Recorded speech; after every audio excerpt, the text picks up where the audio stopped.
Marehemu Jennifer Abel Mbaga alizaliwa tarehe 8 Agosti mwaka 1990. Ndoa. Mnamo mwaka 2007 Jennifer alifunga ndoa na Bwana Tahiru Mvungi. Katika ndoa yao walijaliwa kupata mtoto mmoja wa kike. Jennifer alikuwa mke na mama mwenye upendo, hekima na kujali familia yake kwa moyo wote. Ugonjwa na kifo. Marehemu alianza kugua wakati akiwa porini kazini, ambapo alisumbuliwa na vidonda vya tumbo pamoja na kifua. Hali hiyo ilimlazimu kuacha kazi na kurejea Arusha kwa ajili ya matibabu. Mtazamaji, jina langu naitwa Alphonse Kusaga, mwandishi wa Wananchi. Leo ni tarehe 18 ya mwezi wa 10 mwaka 2025. Hapa ni katika kijiji cha Chekereni kilichopo wilaya ya Moshi vijijini, mkoani Kilimanjaro. Tumekuja kuripoti taarifa ya safari ya mwisho ya mwanamke anayefahamika kwa jina la Jennifer Mbaga, anayekadiriwa kuwa na umri wa zaidi ya miaka 30, aliyefariki dunia mkoani Arusha, ambako siku ya Alhamisi ya tarehe 16 mwili wake ulikutwa ndani kwake akiwa amefariki, huku ukiwa umeharibika. Polisi wakafanya taratibu mbalimbali kuchukua mwili huo kwa ajili ya taratibu nyingine.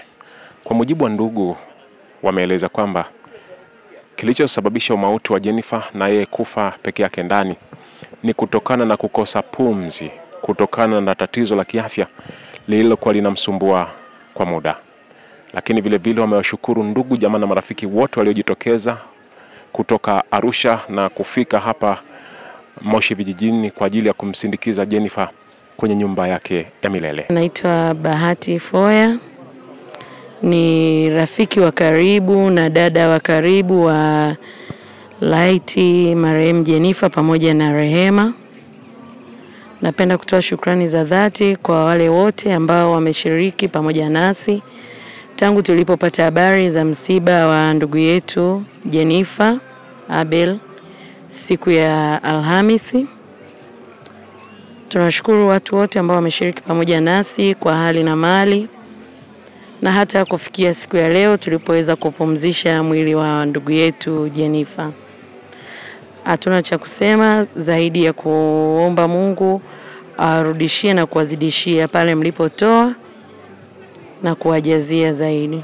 Kwa swala la kwamba Jennifer, nashukuru pia nimepata nafasi ya kuweza kumfahamu yeye pamoja na ndugu zake kwa pamoja. Nimeweza kuwafahamu wote, na kama ambavyo nilimfahamu Rehema, niliweza kufahamu ndugu zake wengine Light pamoja na Jennifer, ambapo wote walikuwa wakikutana mara kwa mara.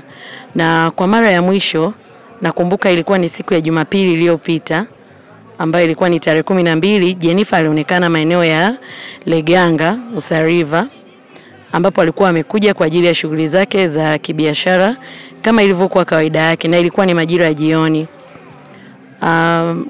Kwamba kama habari zinavyosema kwamba amekuwa akiishi tofauti na ndugu zake, sidhani kama lina ukweli. Maana mimi mwenyewe nina ushahidi wa kwamba mimi nimemfahamu Jennifer kupitia ndugu hawa.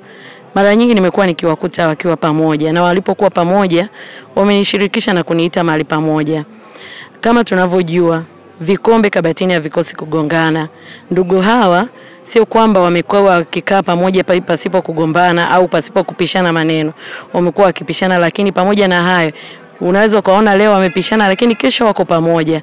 Kwa hiyo mara nyingi bado niliwaona pamoja, na ndio maana hata Jennifer amekuwa akionekana Usariva, ambapo ndugu zake wamekuwa wengine pia wakiishi maeneo hayo. Hata nadhani majirani na wale ambao wamekuwa wakiishi naye wameweza pia kusema jinsi ambavyo wamekuwa wakiishi na Jennifer.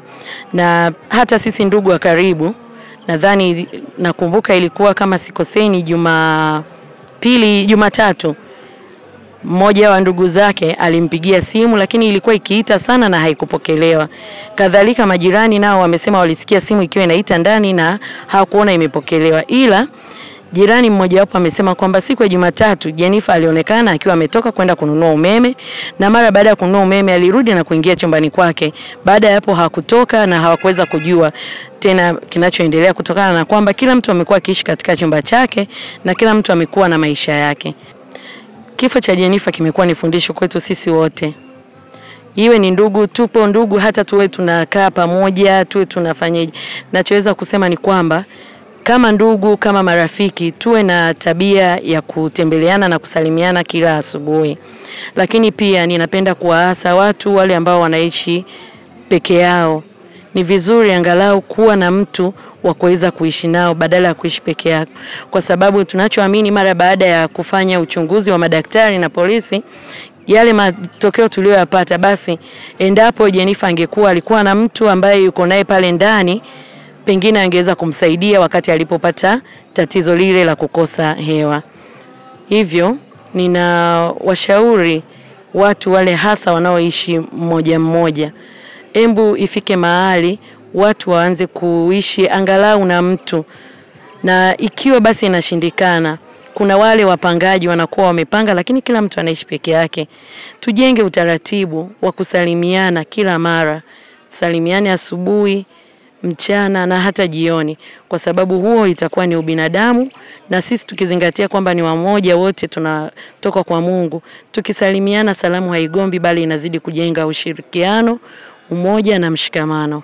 Amekuwa akisumbuliwa na kifua, na kama ulivyosikia kwenye historia, wakati akiwa anafanya kazi zake porini alianza kupata tatizo hili ambalo lilimpelekea kuacha kazi na kuamua kurudi Arusha na kuweza kujiajiri mwenyewe, kwa sababu alikuwa anaona ile hali ya kile kifua kuwa kinamshika na kumbana mara kwa mara.